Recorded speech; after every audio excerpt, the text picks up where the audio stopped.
Chicos, muy buenas noches. En este caso, en el día de hoy vamos a revisar lo que es el tema de preeclampsia. Es importante siempre iniciar cada tema con una pregunta, ¿de acuerdo? Una pregunta, en este caso, de recién médico relacionado al tema. Aquí en el casito nos ponen una paciente de 36 años, ¿correcto? Con un peso de 60 kilogramos, que tiene como antecedentes dos cosas importantes, dos abortos en el primer trimestre, recuerda que sería como criterio de antecedente importantísimo, y preeclampsia grave que requirió cesárea en las 33 semanas. O sea, estamos hablando de una preeclampsia preterna, ¿de acuerdo? Eso es lo ideal. Entonces, la paciente no gestante hasta el momento ha tenido tres embarazos, dos abortos y un antecedente de preeclampsia grave. Luego nos menciona que se le hace un estudio analítico luego del último parto y se le encuentran los anticuerpos anticolipídicos GM y G, ¿de acuerdo? Y también se le hace también estos anticuerpos confirmados a los 4 meses. Importante la fecha para el diagnóstico. Entonces, nos pregunta, ¿cuál es el manejo de esta paciente si en el caso que quede en nueva gestación? Le damos aspirina, le damos con heparina, solo le damos aspirina, le damos vitaminas antioxidantes. ¿Qué le damos a la paciente cuando, si es que vuelve a quedar embarazada? Acuerdo ese aspecto, ¿de acuerdo? Muy bien. Entonces, para entender más o menos el objetivo de esta clase, es que nosotros nos enfoquemos en cuál es el objetivo en una gestación con respecto a los cambios cardiovasculares. ¿Por qué el corazón aumenta su gasto cardíaco? ¿Por qué aumenta el volumen sistólico un 25%? ¿De acuerdo? Esto realmente, el objetivo es que transforme la placenta en un sistema de baja resistencia. Recordamos, todo flujo sanguíneo a nivel de cualquier vaso, ¿de acuerdo? Cuando se dilata, baja la resistencia. Al bajar la resistencia la fórmula de Puisier, tú sabes que disminuye, el radio va a disminuir y alterarse, esto me conlleva a una variación de la resistencia, impedancia, ¿correcto? Entonces el objetivo es que haya baja resistencia. Ante baja resistencia va a haber mayor flujo sanguíneo y mayor transporte de oxígeno, ¿correcto? Entonces eso beneficia a todo lo que es la gestación. Y acuérdate muy bien, lo normal es que haya baja resistencia a través de vasodilatación. Entonces, la literatura en base que el día de hoy realizamos es tu Williams, 26ª edición, con los capítulos que corresponden, la guía de obstetricia perinatología 2023, que es la materno-perinatal, la revista Lancet, que hemos sacado la parte de fisiopatología, y lo que es el Act Today con unas preguntitas también de la Universidad de Extremadura de España. Entonces, el temario es básico. La fisiología de la implantación trofoblástica, vamos a ver los tipos de trastornos hipertensivos, la preeclampsia y los artículos de investigación. En la preeclampsia vamos a ver de su definición hasta su manejo. Entonces, ¿cuál es lo normal? ¿Cómo ocurre lo normal a nivel después de la implantación, a nivel del miometrio, a nivel de lo que es la decidua endometrial? Mira, lo importante aquí es que ocurra la invasión de trofoblastos. Estamos hablando de un aspecto normal, todavía no estamos en preeclampsia. En un aspecto normal, el trofoblasto tiene que invadirlo. Para eso tiene que ocurrir la remodelación endovascular. Y si tú observas esta imagen que nos da William, ¿de acuerdo? Vemos que el trofoblasto se va a dividir en dos partes, el trofoblasto extravelloso, ¿de acuerdo? Y en el trofoblasto extravelloso a la vez se va a dividir en intersticial y endovascular. Nos interesa el endovascular. Mira, en lo que es en el embarazo temprano, ¿sí? Y va avanzando a final del primer trimestre, vamos a ver que el trofoblasto extravilloso endovascular va invadiendo correctamente a nivel de la decidua basal todo lo que es la arteria espiral. Cuando va avanzando en el embarazo, por ejemplo, a mitad de la gestación, vemos que ya está invadiendo casi toda la decidua basal con respecto a la arteria espiral, su pared vascular. Y cuando ya está al finalizar el tercer trimestre, vemos que ha invadido totalmente, ¿sí? Estas células de trofoblasto endovascular invadido totalmente. ¿Y qué ha ocasionado? Que se aperture, ¿de acuerdo? Que disminuya su resistencia. Entonces, en el lado izquierdo está todo el proceso. El trofoblasto invade, el trofoblasto endovascular entra a la arteria espiral, fomenta la apoptosis de su endotelio y esto hace que se remodele, ocurre una remodelación endovascular. Y como ves en la imagen, se hace un poco más ancho, se dilata, ¿sí? Se altera su radio. Y eso es gracias a la remodelación endovascular. Y esta remodelación del aumento del diámetro de las arterias espirales me ocasiona que los vasos uterinos o uteroplacentarios se dilaten y eso haya mayor flujo sanguíneo y oxigenación, beneficia la gestación. ¿Correcto? Date cuenta que invade tanto decidua como miometrio, ¿correcto? Decidua como el miometrio a nivel de la arteria espiral. Entonces, el flujo sanguíneo aumenta de 50 mililitros por minuto a 500 a 750 mililitros por minuto. Es lo normal. Ese es un aspecto. Otro aspecto normal que estas mismas células extravillosas ocasionan una tolerancia inmunitaria. ¿Por qué? Porque estas células de trofoblastos va a sintetizar el antígeno leucocitario humano, el atípico tipo G, ¿sí? Y esto es el que modula a los linfocitos natural killer. Recuerda que los linfocitos natural killer, cuando ellos no lo controlas, no está modulado, comienza a destruir células propias del cuerpo, ¿correcto? Pero esta modulación que restringe a la apoptosis de células propias de nuestro cuerpo se le llama tolerancia.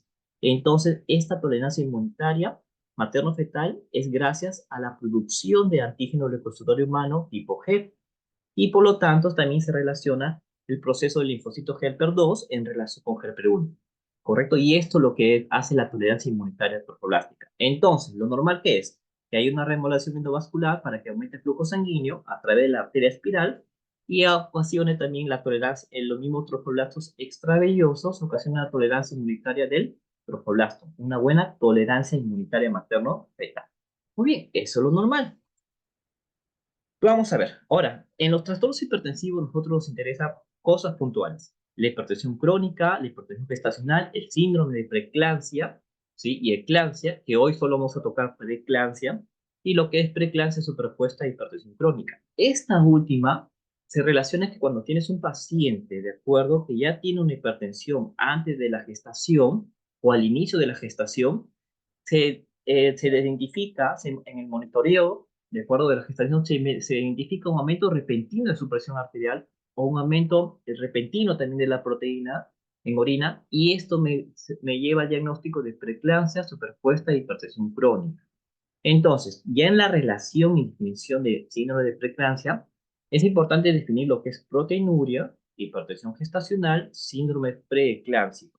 Con respecto a la proteinuria, la guía materno-infantil 2023 nos dice lo siguiente. El aspecto puntual y de mayor especificidad es la proteína sin orina de 24 horas, que cuando supera los 300, mayor o igual a 300 miligramos, hablamos de proteinuria. Otro aspecto que se puede ubicar es la relación del cociente de proteína urinaria con respecto a creatinina, que cuando es superior a 30 miligramos por milimol también se le considera proteinuria. Otro aspecto es en el test de AS, ¿sí? El famoso test del ácido sulfuro salicílico en orina, cuando es una cruz, ya se le considera proteinuria, siendo la de mayor especificidad la orina de 24 horas. Hablamos de definición de hipertensión gestacional cuando la paciente tiene una presión arterial mayor o igual a 140 la sistólica y mayor o igual a 90 la diastólica. Pero esto tiene que ser después de la mitad del embarazo, quiere decir a partir de la 20ª semana de gestación. Pero la paciente no va a presentar proteinuria. Interesante, ¿verdad? Cuando hablamos ya de síndrome de preeclampsia, es lo mismo, el aumento de la presión arterial, pero que puede presentar proteinuria o otras características clínicas que ya vamos a identificar. Recuerda que la hipertensión gestacional no tiene proteinuria ni tampoco daño de órgano diana. En cambio, el síndrome de preeclampsia puede tener proteinuria o cualquiera de los siguientes aspectos clínicos. Vamos a la definición. Síndrome de preeclampsia es, por ejemplo, cuando tú le haces dos mediciones al paciente, ¿sí? Entre cada medición una diferencia de 4 horas, por ejemplo, le haces a la 1 de la tarde y luego le haces a las 5 de la tarde mínimo, y en ambas medidas encuentras una presión sistólica mayor a 140 y una presión diastólica mayor a 90, ¿de acuerdo? Y aparte de eso, la paciente es mayor a 20 semanas de gestación. Ahí ya estás entrando lo que es hipertensión gestacional. Pero si a esto le agregamos la aparición de cualquiera de estos clínicas que vemos o de laboratorio que identificamos, se le considera síndrome de preeclampsia. Por ejemplo, tenemos una paciente que tiene 150 sobre 100, ¿sí? En ambas mediciones se ha identificado que sobrepasa 140 sobre 90, pero tiene proteinuria, entonces es un síndrome de preeclampsia o preeclampsia. Otro ejemplo, tienes una paciente que sobrepasa los 140 y los 90 de presión arterial, tanto sistólica como diastólica, pero tiene plaquetas de 80.000. Entonces es síndrome de preeclampsia. Si en la misma paciente tienes una paciente que sobrepasa los rangos de 140 sobre 90 de presión arterial y aparte de eso tiene síntomas visuales, ¿de acuerdo? Como escotomas, por ejemplo, o creatinina sérica mayor a 1,1 miligramos por cilitro, es un síndrome de preeclampsia. Quiero decirte lo siguiente, que no necesariamente tiene que tener proteinuria. No puede tener proteinuria, pero sí puede tener plaquetas alteradas, puede tener creatinina alterada, la transaminasas hepáticas alterada, un edema pulmonar, una cefalea persistente o síntomas visuales. Vamos en el lado derecho. ¿Qué nos dice UpToDate? UpToDate nos dice lo siguiente. UpToDate usa la definición de la Sociedad Internacional del Estudio de Hipertensión en el Embarazo. Nos define lo mismo. Preeclampsia cuando aumenta los valores que ya hemos identificado, sea una hipertensión gestacional, pero que contenga cualquiera de las siguientes, o sea, proteinuria, complicaciones neurológicas, el edema pulmonar, complicaciones hematológicas o lesión renal aguda o afectación hepática. Cualquiera de esas, una nada más, mínimo. O le agrega, y aquí está la diferencia, o agrega la disfunción uteroplacentaria, ¿de acuerdo? Uteroplacentaria, algo que Williams no lo considera en la 26ª edición como un criterio, pero en la Sociedad de Estudio de Hipertensión en el Embarazo en el 2020 agregó lo que es la disfunción uteroplacentaria, que puede ser, por ejemplo, un desequilibrio angiogénico, un desprendimiento de placenta, un retraso de crecimiento intrauterino o una onda Doppler de arteria umbilical anormal, ¿de acuerdo? Muy bien. ¿Qué pasaría si te llega una paciente con una presión arterial de 200 sobre 120? Recordemos que esa es una crisis hipertensiva, pero si es gestante mayor a 20 semanas, se le considera como síndrome de preeclampsia o preeclampsia. No necesariamente nosotros hacer dos tomas para decir que es un síndrome de preeclampsia o preeclampsia. Suficiente que supere el valor de 160 la sistólica y de 110 la diastólica. Entonces, ante eso es importante recordar, ya entrando a la fisiopatología, este cuadrito básico, que la presión arterial es igual al gasto cardíaco por la resistencia vascular periférica. Recuerda, si la resistencia vascular periférica me aumenta, el gasto cardíaco va a disminuir por compensar, tratando de compensar la presión arterial. ¿Sí? Es importante que tú recuerdes que el gasto cardíaco está determinado por dos cosas básicas, el volumen sistólico y la frecuencia cardíaca. Ambos forman lo que es la precarga, postcarga y contractilidad. Recuerda que la precarga es la distensibilidad de las miofibrilas del corazón, ¿correcto? Cuando recibe sangre, o sea, hablamos de diástole. Y la postcarga es la fuerza que tiene que vencer o la resistencia que tiene que vencer la sangre, ¿de acuerdo? Para poder ser eyectada. Hablamos de fase sistólica. Entonces, esos son los cosas puntuales. Y la resistencia vascular periférica principalmente está dominada por lo que es la vasoconstricción o la vasodilatación. Si un aspecto patológico dice que hay mucha vasoconstricción, la resistencia vascular periférica va a aumentar y el gasto cardíaco va a disminuir. Si el gasto cardíaco no se compensa totalmente, la presión arterial va a ser alterada. Conclusión, si la resistencia vascular periférica aumenta, la presión arterial va a aumentar. Acuérdate de eso. Muy bien.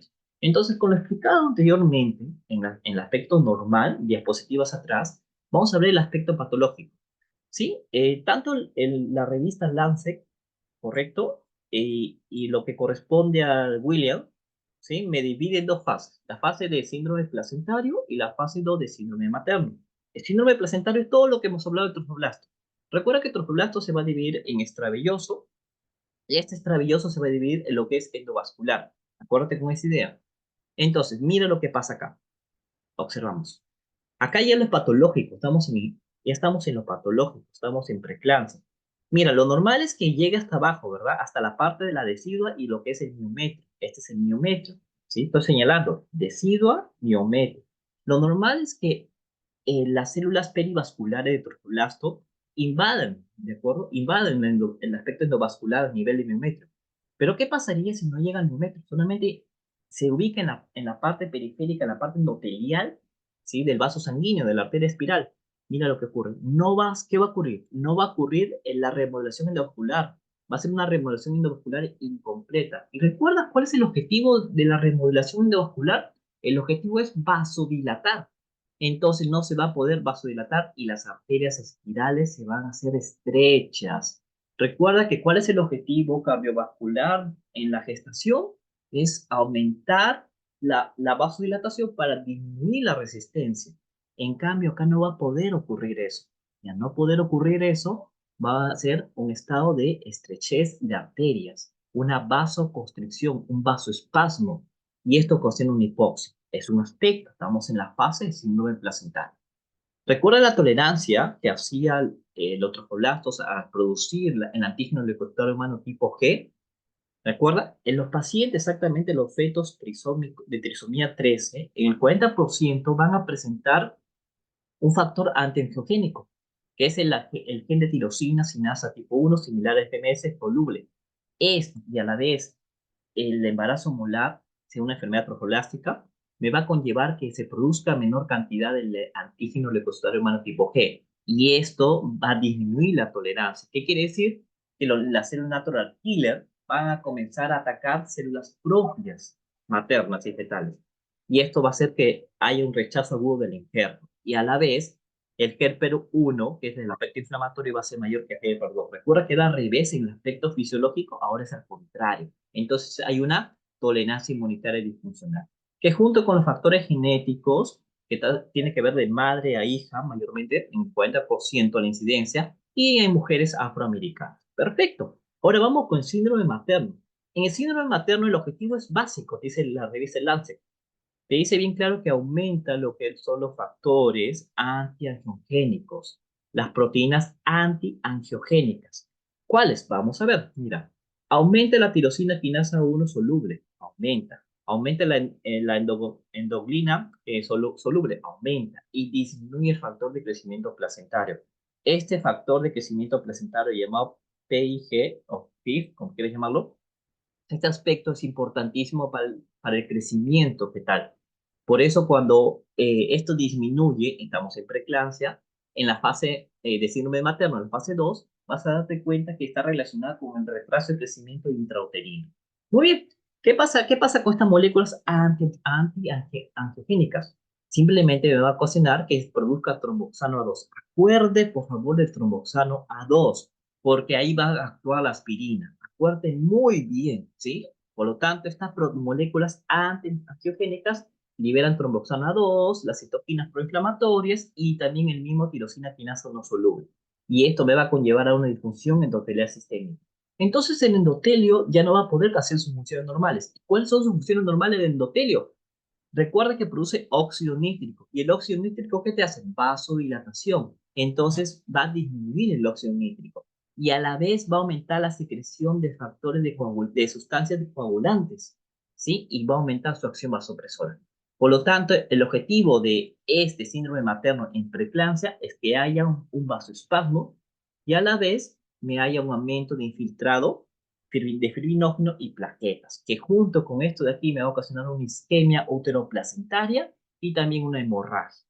Conclusión, entonces, la fisiopatología de la preeclampsia se basa en una disfunción endotelial sistémica que va a conllevar a un vasoespasmo, una vasoconstricción. Recuerda que el objetivo cardiovascular de la gestación es vasodilatación para reducir la resistencia. Ahora en la preeclampsia me está aumentando la resistencia por el vasoespasmo. Acuérdate muy bien, porque eso me va a permitir entender el tratamiento. Entonces, acá hay una imagen de esta revista también. Date cuenta que en el aspecto normal, ni el lado izquierdo superior, en el aspecto normal, la arteria espiral está conservada, está normal, pero en la preeclampsia se invade por células trofoblásticas endovasculares que permite que se dilate más. Mira cómo se dilata, ¿sí? Mira su diámetro, cómo ha cambiado, ha aumentado su diámetro. Mejora el flujo sanguíneo, aumenta el flujo sanguíneo en la gestante, pero en la preeclampsia, mira, no logra invadir todo y en lugar de hacer una vasodilatación correcta, ocurre un vasoespasmo, una vasoconstricción, porque falla el remodelamiento endovascular. Ahora, mira, es importante que cuando este arteria espiral no ha tenido su cambio fisiológico, si no ha ocurrido una remodelación vascular, endovascular, le conlleva a que sea más propenso a una aterosis aguda, o sea, una aterosclerosis. Va a haber necrosis fibrinoide, infiltrado linfocitario. ¿Sí? Y esto va a hacer que se rompa lo que es el endotelio de la arteria espiral y la obstrucción de la luz del vaso por lipófagos o trombos. Mire la imagen de acá. Lo normal es la letra A, ¿sí? Se dilata, hay una dilatación de la arteria espiral, es lo normal. ¿Por qué? Porque necesitamos aumentar el flujo, correcto. Pero ¿qué pasa en la aterosclerosis, en la aterosis?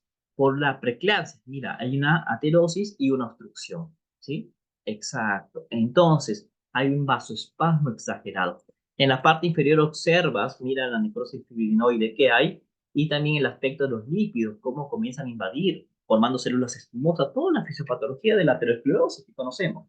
Entonces, hasta ahorita la palabra clave de la fisiopatología de la preeclampsia es vasoespasmo. Entonces, ¿cómo eso afecta al corazoncito, al aspecto cardiovascular? El mismo vasoespasmo hace que la hipertensión, si a la vez aumente la poscarga. Recuerda que la poscarga es la fuerza que tiene que vencer, la resistencia que tiene que vencer para que pueda inyectar la sangre en la inyección, en fase sistólica. Aumenta su poscarga, disminuye la precarga y esto hace que disminuya el gasto cardíaco. Recuerda la fórmula que vimos: presión arterial es igual a gasto cardíaco por resistencia vascular periférica. Está bajando el gasto cardíaco y la resistencia está aumentando. Por lo tanto, ¿qué me va a conllevar? Al aumento de la presión arterial. Y esto también va a llevar a una remodelación ventricular. Y la remodelación ventricular a largo plazo te va a llevar a una disfunción cardíaca diastólica con una función ventricular ligeramente hiperdinámica. Conclusión: el mismo vasoespasmo a nivel cardiovascular me hace remodelación ventricular para tratar de compensar el gasto cardíaco. Y esta remodelación te puede llevar a largo plazo a una insuficiencia cardíaca congestiva. Muy bien, ¿qué pasa a nivel renal? A nivel renal, las mismas proteínas antiangiogénicas ya mencionadas anteriormente, junto con el vasoespasmo, me aumenta la resistencia del arteriol aferente. Recuerda que cuando aumenta la resistencia del arteriol aferente a nivel de glomérulo renal, ¿qué te hace? Te baja lo que es la perfusión renal. El flujo sanguíneo renal disminuye. Y si baja el flujo sanguíneo renal, no vas a tener que filtrar. Disminuye la tasa de filtración glomerular. Y recuerda, inversamente proporcional, si baja la tasa de filtración glomerular, la creatinina sérica aumenta. Y por lo tanto hay proteinuria y también hay ácido úrico y calcio en plasma. Esta tasa de filtración glomerular disminuida es ocasionada ¿por qué? Por la endoteliosis. Muy bien, ¿qué es endoteliosis? Observa el lado izquierdo que nos da la imagen de Williams. Este es un aspecto normal en la imagen del lado izquierdo. ¿Ves cómo están las fenestraciones endoteliales normales? ¿Cómo está el endotelio delgadito, está bonito, todo chévere? Pero mira, cuando pasa lo que es la preeclampsia, cuando ocurre un vasoespasmo, una estimulación de factores o moléculas antiangiogénicas. Mira lo que ocurre. El vaso, el capilar se va a engrosar, mira, una hinchazón endotelial. Las fenestraciones están prácticamente cerradas, ¿sí? Por eso que en la preeclampsia los glomérulos son 20% más grandes y no tienen sangre, y las células endoteliales son edematosas. A eso le llama endoteliosis, el edema que va a formar a nivel de las células endoteliales. Muy bien, ese es el cambio a nivel renal, que ocasiona proteinuria. Cuando hablamos ya, acá en el ojito también hay un aspecto a nivel hepático, a nivel hemático, a nivel cardiorrespiratorio, neurológico también, por los reflejos rápidos y clonos que va a tener el paciente, por dolor de cabeza y alteraciones visuales que va a tener el paciente, y también lo que es la alteración útero-placentaria fetal. Acá está una imagen de la disfunción útero-placentaria. Recuerda que el objetivo siempre es disminuir la resistencia. Acuérdate de eso, lo normal en la gestante es que tú disminuyas la resistencia. Entonces, ante todo este proceso fisiopatológico, el vasoespasmo exagerado que va a haber y la estimulación de las proteínas antiangiogénicas, me va a ver que aumente la resistencia útero-placentaria. ¿Cómo lo medimos? Por medio de una ecografía. Esta ecografía abdominal es la que va a identificarse las ondas de velocidad sistólica y diastólica. Y en la imagen aquí lo observamos, súper sencillo, mira, ve. Esta es la onda sistólica y esta es la onda diastólica, la más pequeñita, la diastólica. La relación es que cuando hay mucho aspecto de la onda o mucha velocidad de flujo sistólico, aumenta la resistencia, aumenta el índice de resistencia. Lo contrario, cuando hay mucho aspecto sistólico, el índice de pulso va a también ser alterado. Entonces, por matemáticas simples, si la diastólica disminuye, ¿de acuerdo? Si la diastólica aumenta, disculpe, y la sistólica se ve alterada, el índice de resistencia va a aumentar. Quiere decir que va a haber mayor resistencia vascular uteroplacental. ¿De acuerdo? Por eso que es importante esta medición. Pero ¿qué nos dice el Williams con respecto y enfocado a lo que es preeclampsia? Esta medición de la difusión uteroplacentaria a través de ecografía abdominal, vemos que lo tirable de pronóstico es más para restricción de crecimiento uterino que para preeclampsia. ¿De acuerdo? Y es útil para detectar, no es tan útil para detectar complicaciones de hipertensión del embarazo, ni tampoco para retraso de crecimiento de paciente con alto o bajo riesgo. Muy bien, acuérdate ese aspecto. Por eso que esto de aquí, de la difusión uteroplacentaria, lo tienes que combinar con la elevación de la presión arterial con los rangos que ya hemos establecido. Entonces, vamos a ver cuáles son los factores de riesgo que vas a determinar. Aquí hemos usado mayormente algunas que nos menciona que los riesgos mayores incluyen la edad mayor del paciente, la nuliparidad, la obesidad, la diabetes y el tabaquismo es un aspecto protector. ¿sí? Es un aspecto protector para la hipertensión durante el embarazo, el tabaquismo. Y lo que corresponde a mujeres jóvenes y nulíparas son las más vulnerables a la preeclampsia, ¿de acuerdo? ¿Por qué las nulíparas? Así rapidísimo nada más. ¿De acuerdo a esos aspectos de resistencia aumentada que tiene la gestante? Muy bien. Cuando la gestante tiene un antecedente de preeclampsia, hay algunos aspectos fisiopatológicos que todavía quedan. Quiere decir que hay algunas arterias espirales que todavía quedan con resistencia aumentada. Vuelve a embarazarse la paciente, segundo embarazo, esta resistencia, entre comillas, lo va a proteger al segundo embarazo. ¿De acuerdo? Entre comillas. Por eso las mujeres que no han tenido gestación, las nulíparas, son las más vulnerables a preeclampsia. Entonces, establecemos los factores de riesgo moderados y alto riesgo, que son los que nos interesan. Siendo un factor de riesgo moderado la nulípara y la edad de 18 años y mayor de 40 años y las pacientes con obesidad tipo 2. ¿De acuerdo? El embarazo múltiple. ¿Por qué te coloco embarazo múltiple moderado y también embarazo múltiple en alto riesgo? Porque la literatura del manejo de la guía MINSA 2018 del manejo de preeclampsia y eclampsia lo ubica el embarazo múltiple, pero el William, la 26ª edición 2022, embarazo múltiple lo ubica como factor de alto riesgo.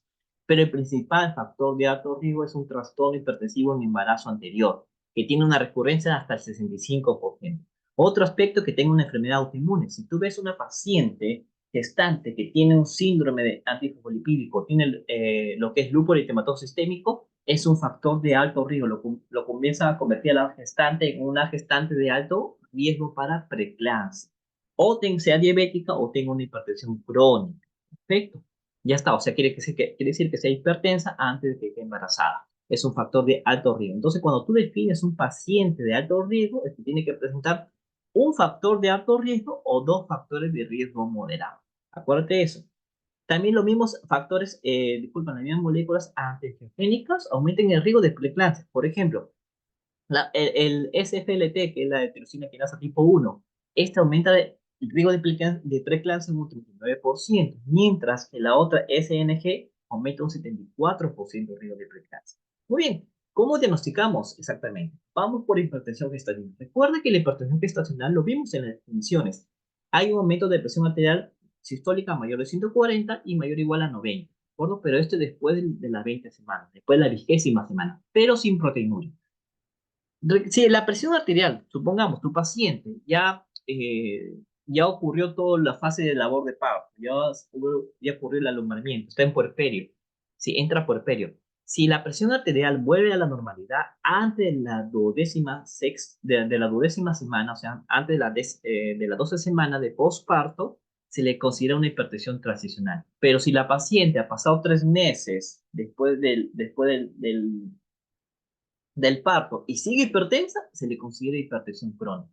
Ese es un dato muy interesante, ¿de acuerdo? No puede venir una pregunta siempre de eso. Te viene una paciente que a las 30 semanas fue diagnosticada con presión arterial elevada, ¿sí? ¿De acuerdo? Pero cuando ocurrió el parto y a los 4 meses seguía hipertensa, es una hipertensión crónica, ¿de acuerdo? Cuando hablamos de síndrome de preeclampsia, es una elevación de esta misma presión arterial con los mismos valores, pero asociada a proteinuria. No solamente puede ser proteinuria, ya lo hemos dicho, puede ser cualquier disfunción de órgano blanco materno.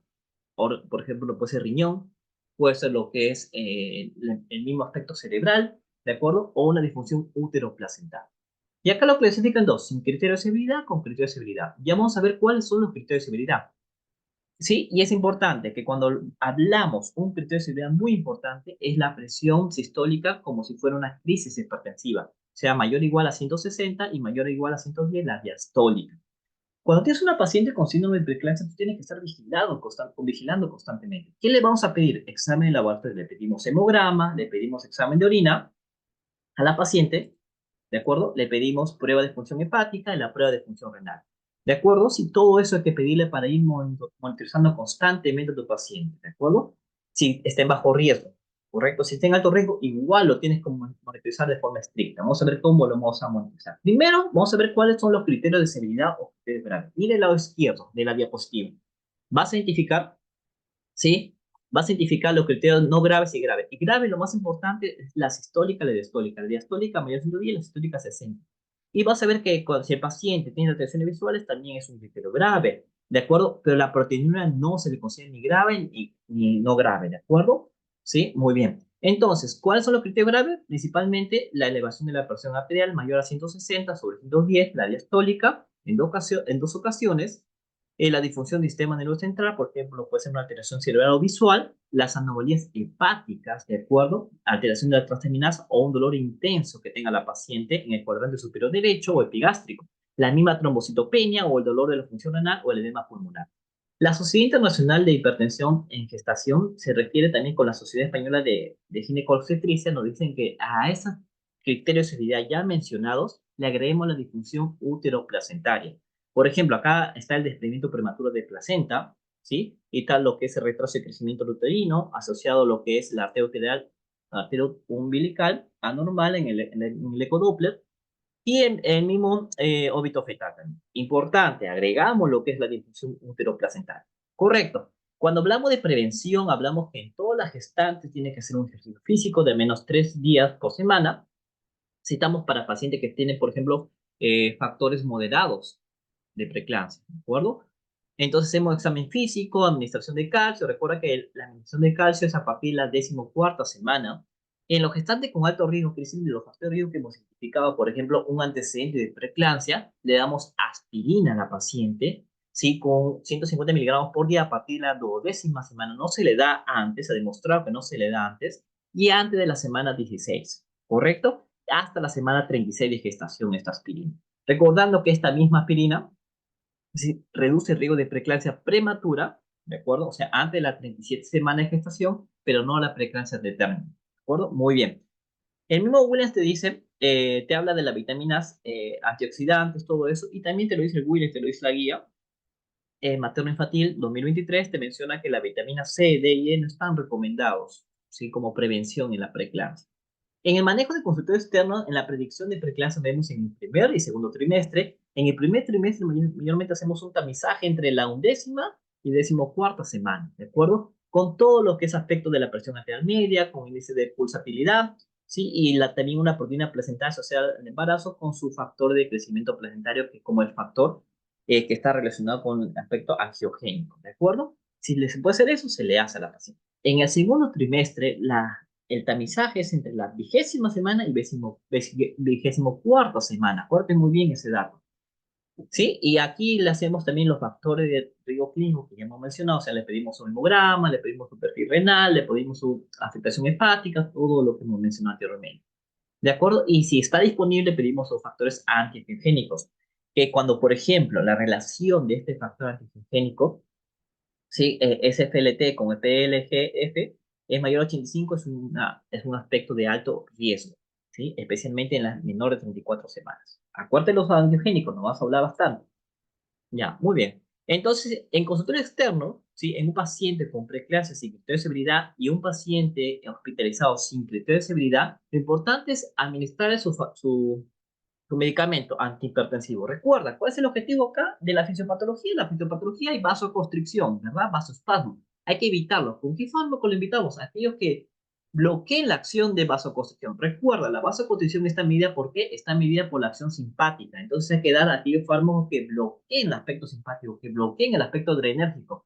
Por eso los fármacos seleccionados tenemos a la betalol, al nifedipino, que es un calcio antagonista, ¿sí? Y al metildopa. Son los fármacos más usados en la preeclampsia, en trastornos hipertensivos, ¿de acuerdo? Se le da este fármaco con el objetivo de llegar a 130, 140 la sistólica y la diastólica 80-90, ¿de acuerdo?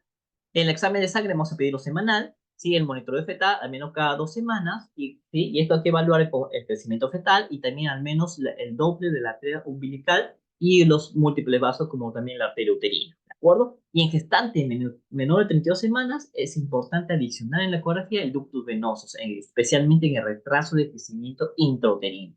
Cuando hospitalizamos a un paciente, ¿cuáles son los criterios? Uno de los criterios es que tenga la presión elevada y esté en estudio, ¿sí? ¿De acuerdo? Que la paciente tenga criterio de severidad o de gravedad que ya hemos identificado, ¿sí? O tenga también una disfunción útero-placentaria, por ejemplo, tenga un retraso de crecimiento fetal o un óbito fetal, se le hospitaliza a la paciente, ¿sí? O aquellas pacientes donde el tratamiento antihipertensivo no ha adherido correctamente. ¿Perfecto? Muy bien.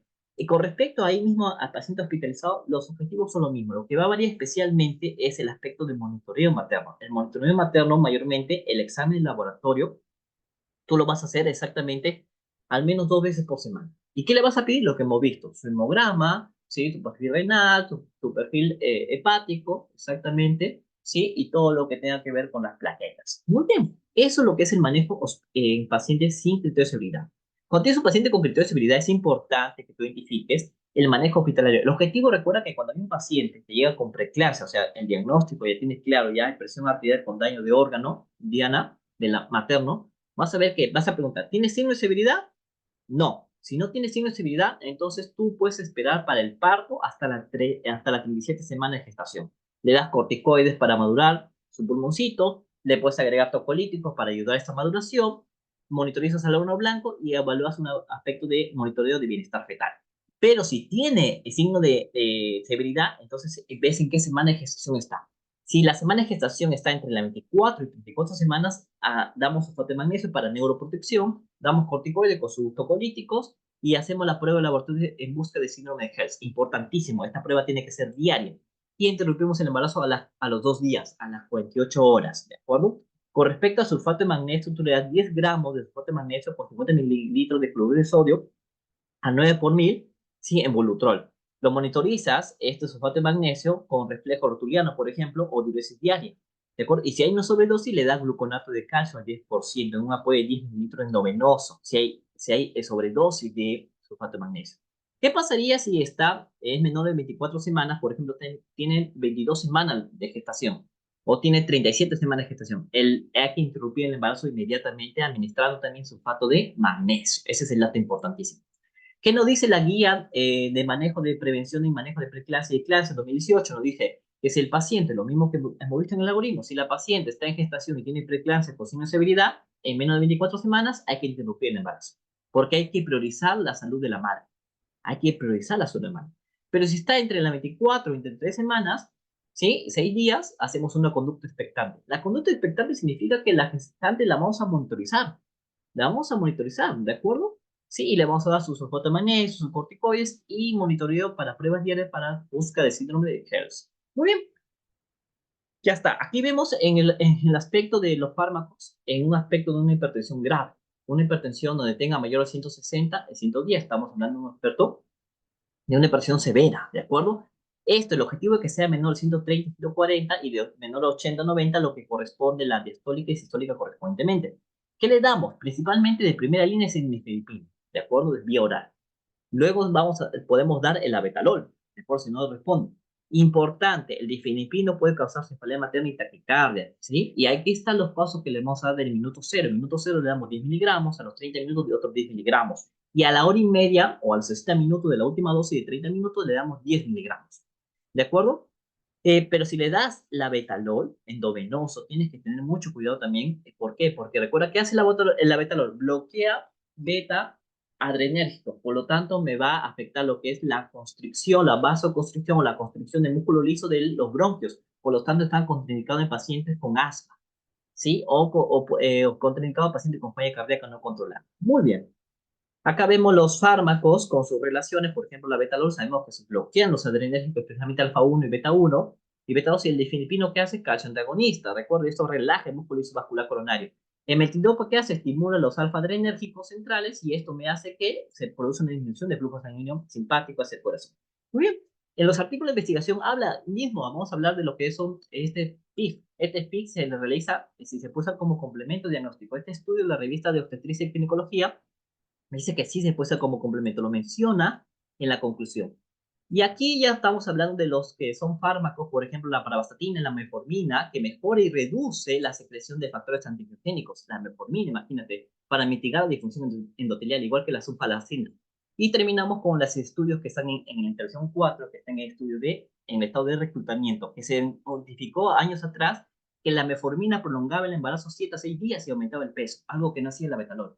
¿De acuerdo? Entonces podemos dar al paciente metformina en un futuro, esta investigación, para que pueda aumentar prolongar el embarazo y aumentar el peso de gestante, por lo tanto mejorar la estancia.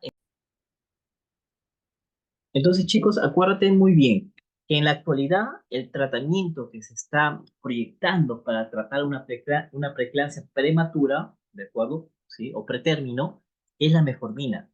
¿Sí? ¿Por qué? Porque en las diapositivas anteriores hemos revisado que la metformina, ¿qué hace? La metformina, igual que la pravastatina, te reduce la secreción de factores antihigiénicos de la placenta. Y recuerda que toda la fisiopatología basada en dos cosas principales, ¿de acuerdo? El aspecto trofoblástico, que también estaba estimulado por los factores antihigiénicos o moléculas antihigiénicas. Entonces la metformina quiere reducir estos factores antihigiénicos, ¿de acuerdo? Y también puede a la vez mitigar la disfunción nuclear. ¿Correcto? Recuerda la fisiopatología. ¿Tú has entendido la fisiopatología? ¿Entiendes cómo son el tratamiento a futuro de lo que es la preeclampsia, especialmente prematura? Porque en la actualidad, como dice bien clara esta literatura, en la actualidad, ¿sí? La única forma de tratamiento disponible para preeclampsia o para detener la progresión de la preeclampsia es interrumpir el embarazo. Es el único tratamiento.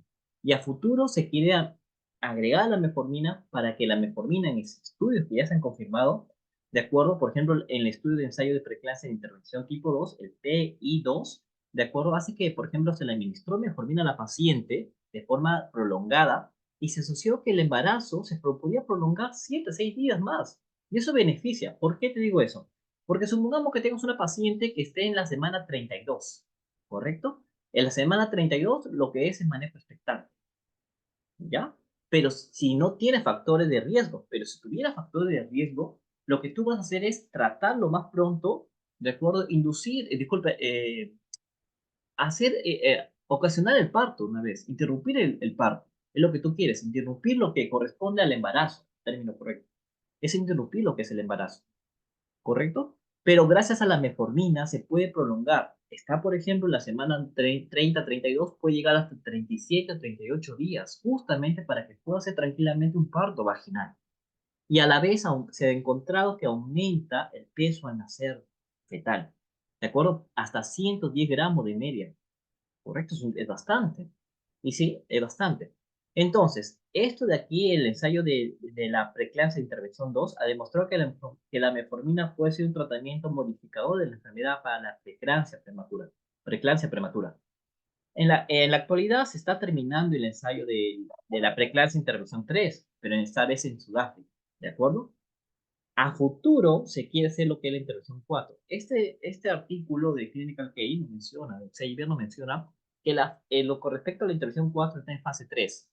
¿De acuerdo? El objetivo también es lo mismo, la metformina. ¿Correcto? En este caso, la investigación está en reclutamiento de las gestantes. ¿Correcto? Sí, está en fase 3 y en tipo de estudios intervencionistas. ¿Cuál es el título oficial de esta intervención? Un 4 para para la preeclampsia, ensayo controlado, en fase 3 de triple ciego, ¿de acuerdo? Con el uso o evaluación de metformina para prolongar la gestación en la preeclampsia prematura o preterna. Entonces, ya con todo esto, que quiero que te quede claro, porque es muy seguro que de aquí a 2 o 3 años, o quizás a 4 años, la metformina esté dentro de las guías, esté como tratamiento de los algoritmos de las guías que nosotros vamos a usar. ¿De acuerdo? Así que por favor es una proyección muy cercana. Entonces, cuando hablamos de la preguntita que hemos revisado al inicio, hemos revisado que la mujer, en este caso, en el caso clínico que vimos al inicio, era una mujer de 36 años con peso de 60 kilogramos, ¿de acuerdo? Que tenía con dos antecedentes importantísimos. Abortos, dos abortos, no tenía tres, tenía dos, importantes número de dos y un antecedente de preeclampsia grave pretérmino. ¿Por qué pretérmino? Porque es menor de 32 semanas o una preeclampsia grave prematura. ¿De acuerdo? Se le hizo el estudio analítico postparto y se identificó la presencia de anticuerpos antifosfolipídicos. Entonces, acá hay dos cosas puntuales. Para que tú puedas diagnosticar síndrome de antifosfolipídico, el famoso SAF, en un paciente, tiene que tener un criterio clínico y un criterio de laboratorio. Dentro de los criterios clínicos está el antecedente obstétrico, y lo tiene. En este caso, la paciente tiene el antecedente obstétrico ¿de qué? De la preeclampsia grave. Muy bien. ¿Correcto? Sí, y también el aborto. Pero para que sea un antecedente obstétrico, tiene que tener mayor o igual a 3 abortos. O sea que principalmente, chicos, el principal antecedente es la preeclampsia grave, ¿de acuerdo? Prematura. Y el aspecto del laboratorio es los anticuerpos, ¿correcto? Con mayor a 3 meses. Es importantísimo eso. Entonces cumple el diagnóstico de síndrome antifosfolipídico. La pregunta va es, ¿qué recomendación le haríamos a esta paciente en caso de nueva gestación? Tú recuerdas muy bien, para el tratamiento de un síndrome antifosfolipídico, tú le dabas una cosa, le dabas hidroxicloroquina o le dabas anticoagulante, ¿correcto? En este caso, en un antecedente obstétrico como una preeclampsia grave, lo importante es que tú le des aspirina. Ya lo hemos visto, ¿verdad? La aspirina. Aquí está, a ver, ¿recuerdas el aspecto de prevención? Aquí está la aspirina, el ácido acetil salicílico. Recuerda que le damos a partir de la 12ª semana. Entonces, a la paciente le vamos a dar la aspirina. Muy bien. ¿Qué más le damos? Estaríamos entre la clave 1 y 4, porque hemos dicho que las vitaminas antioxidantes no son útiles para la prevención, porque la pregunta va dirigida a prevención. Entonces, ¿qué le damos más? ¿Le daremos aspirina o solo le agregamos heparina o solo le damos aspirina? Entonces, nosotros revisando la literatura, tanto nuestro amigo eh, Green Book, con lo que corresponde al William. Ahí está la página de William para que tú mismo te des cuenta si quieres leerlo, del capítulo 62 de la 26ª edición. Te das cuenta que nuestro amigo Green Book, que es un libro hermoso, nos dice bien claro, cuando tienes un paciente con síndrome de antifosfolipídico, que ya no hemos visto, cumple los criterios, tiene un criterio clínico, que es el antecedente obstétrico, y tiene un criterio de laboratorio, que son los anticuerpos antifosfolipídicos confirmados mayor a 3 meses, entonces esto es un SAF, ¿de acuerdo? Pero la paciente que nos presenta no tiene antecedentes ni historia de trombosis, entonces encaja con lo que estamos subrayando acá. Paciente con síndrome antifosfolipídico e historia obstétrica adversa. De acuerdo que puede ser una preeclampsia término, un síndrome de HELLP, una prematuridad o un retraso de crecimiento intrauterino previo.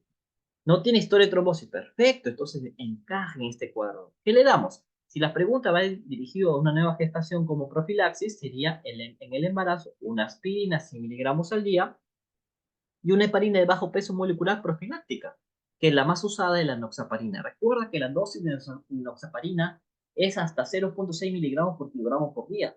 Si la paciente, en este caso clínico, pesa 60 kilogramos, entonces le corresponde algo de 36, ¿verdad? 36 miligramos o 40 miligramos, como dice nuestro amigo Williams, ¿de acuerdo? Entonces, a esta paciente la respuesta sería la letra, el número 1 en este caso. Pregunta mía, le damos aspirina y heparina. ¿Qué dosis de aspirina? 100 miligramos por día y la heparina le damos 40 miligramos por día. Perfecto. Eso sería la respuesta a esa pregunta. Muy bien, chicos. Muchas gracias. Y recuerda, ¿sí? Dar me gusta en los videos. Y por si acaso, eso es importante, siempre repasar, ¿sí? No te olvides, por favor, de la prevención de la preeclampsia, lo que estamos hablando. La pregunta que te he puesto presentado es lo que va dirigido en la actualidad con respecto, correspondientemente, a lo que corresponde a preeclampsia. Es la prevención, es lo que más se quiere aprender, la prevención, ¿correcto? Muchas gracias, chicos, nos estamos viendo.